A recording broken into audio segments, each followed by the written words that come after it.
Baik, soal yang kedua yang akan saya jawab yaitu soal nomor 2. Pertanyaannya sebagai berikut. Di masyarakat, larangan sering diartikan secara mutlak haram. Contoh Quran surat Al-Baqarah ayat 173. Innama haruma alaikumul maitata waddama. Apa pengertian nahi menurut usul fikih dan bagaimana implikasi terhadap hukum? Apakah semua larangan otomatis haram? Bahas dengan pendekatan usul fikih dan tafsir ayat serta kaitkan dengan kasus kontemporer seperti larangan merokok, demo jalanan atau penggunaan AI untuk keagamaan. Nah, pertanyaan nomor 2 ini berkaitan erat dengan pembahasan usul fikih dalam kitab Mabadi Awaliyah, yaitu tentang nahyi atau larangan. Nah, sebelum menjawab soal nomor 2 ini, maka kita harus mengetahui terlebih dahulu apa sih yang dimaksud dengan nahyi atau larangan ini menurut kitab Mabadi Awaliyah. Di sini disebutkan dalam kitab Mabadi Awaliyah bahwa yang dimaksud dengan nahyi itu adalah tolabu tarki minal a'la ilal adna. Kita simpulkan bahwa nahi ini adalah sebuah larangan. Larangan dari atas ke bawah. Larangan dari derajat atas ke derajat bawah. Contoh kecilnya seperti orang tua melarang kita untuk bermain di malam hari. Nah, itu contohnya contoh nahi. Contoh nahi ini sering kita jumpai dalam kehidupan sehari-hari.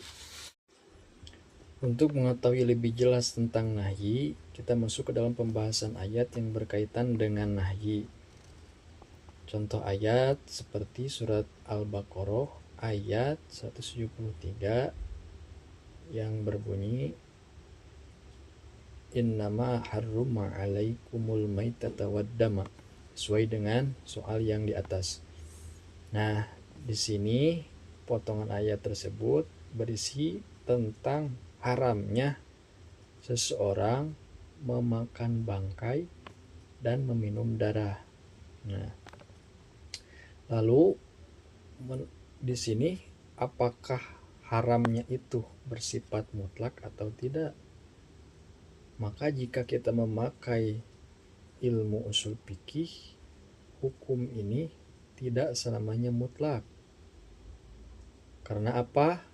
Karena tadi yang disebutkan bahwa al-aslu fil amri litahrimi illa ma dallad dalilu ala khilafihi.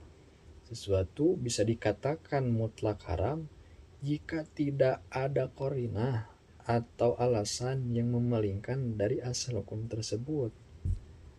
Di sini disebutkan haram memakan bangkai. Kita berikan suatu contoh yang berkaitan dengan ayat ini.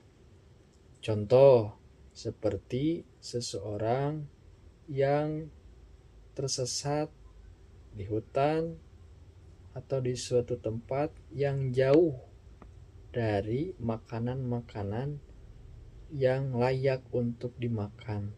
Lalu seseorang tersebut kelaparan. Jika tidak makan, seseorang tersebut akan mati. Nah, bagaimana menurut usul fikih? Menurut usul fikih tersendiri, memakan bangkai ini diperbolehkan jika darurat. Kembali lagi ke contoh seseorang tersebut tersesat, lalu tidak ada makanan, yang ada cuman bangkai kelinci misalnya di hutan itu.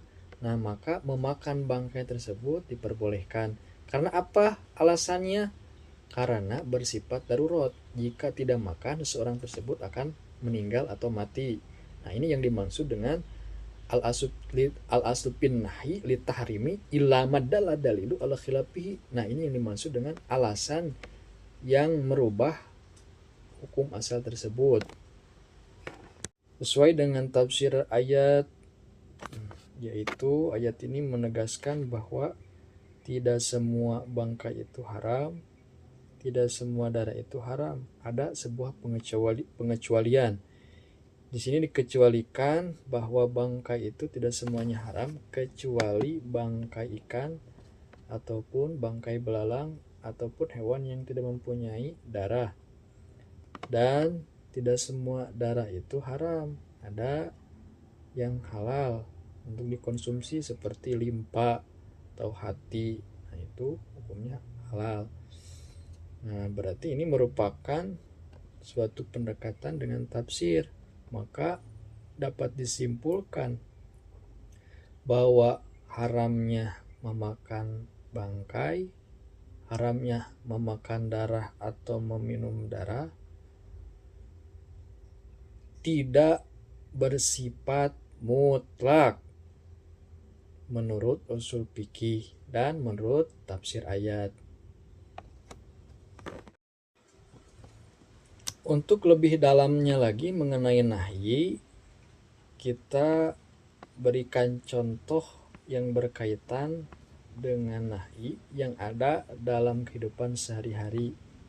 Contohnya seperti merokok. Bagaimana sih hukum merokok ini menurut usul fikih? Apakah haram atau halal atau makruh atau jenis hukum lainnya? Maka untuk mengetahui hukum tersebut, kita harus mengetahui asal dari nahyi ini. Tadi disebutkan bahwa asal dari nahyi ini adalah haram. Merokok bisa dikatakan haram. Merokok bisa dikatakan tidak. Bagaimana merokok ini bisa dikatakan haram? Jika merokok ini dapat membahayakan diri kita sendiri. Contoh seperti kita ketika merokok akan meninggal, akan menyebabkan penyakit-penyakit yang parah, maka hukum ini berlaku haram. Lalu apakah haramnya itu mutlak? Tentu tidak. Hukumnya ini bisa berubah. Illa madalad dalilu ala hilapihi menurut kaidah usul fikih dari asal nahyi. Maka hukum haramnya itu tidak mutlak, bisa diperbolehkan untuk merokok. Namun tetap hukum rokok itu makruh.